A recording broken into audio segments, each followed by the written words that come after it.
తమిళ చిత్ర పరిశ్రమలో star hero సినిమాలు ఒకేసారి విడుదలకు సిద్ధమవుతున్న నేపథ్యంలో అభిమానుల మధ్య ఉద్రిక్తలు వెలుగులోకి వస్తున్నాయి.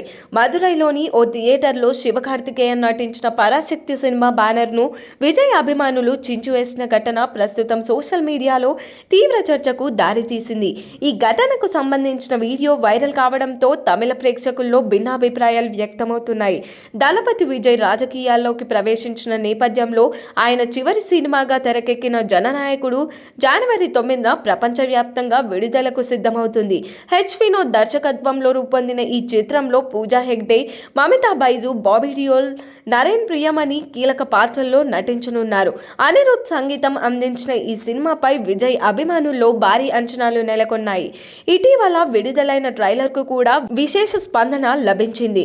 ఇదే సమయంలో శివకార్తికేయన్ హీరోగా నటించిన పరాశక్తి కూడా థియేటర్లోకి రానుండడంతో రెండు పెద్ద సినిమాల మధ్య పోటీ వాతావరణం ఏర్పడింది.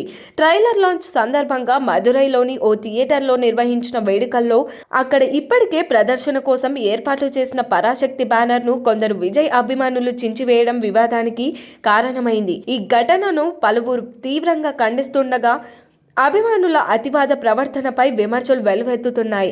ఈ ఘటన తర్వాత సోషల్ మీడియాలో విజయ్ అభిమానులు, శివకార్తికేయన్ అభిమానుల మధ్య మాటల యుద్ధం కొనసాగుతుంది. రెండు సినిమాలు ఒకేసారి మల్టీప్లెక్స్లలో ప్రదర్శించనున్న నేపథ్యంలో ఇలాంటి ఘటనలు మరింత పెరిగే అవకాశం ఉందన్న ఆందోళన వ్యక్తమవుతుంది. సినిమాలు వినోదం కోసం మాత్రమేనని, వాటి పేరుతో వివాదాలు, ద్వేషాలు పెరగకూడదని సినీ ప్రేమికులు కోరుతున్నారు. ఈ పరిణామాల నేపథ్యంలో అభిమానులు సమన్వయం పాటించాలని, ఇలాంటి ఘటనలకు తవ్వితవ్వకుండా తమ అభిమానాన్ని క్రమశిక్షణతో వ్యక్తపరచాలని పలువురు సూచిస్తున్నారు. మరి దీనిపైన మీ అభిప్రాయం ఏంటో కామెంట్ చేయండి. మరిన్ని మూవీ అప్డేట్స్ కోసం చూస్తూనే ఉండండి LG ఎంటర్టైన్మెంట్.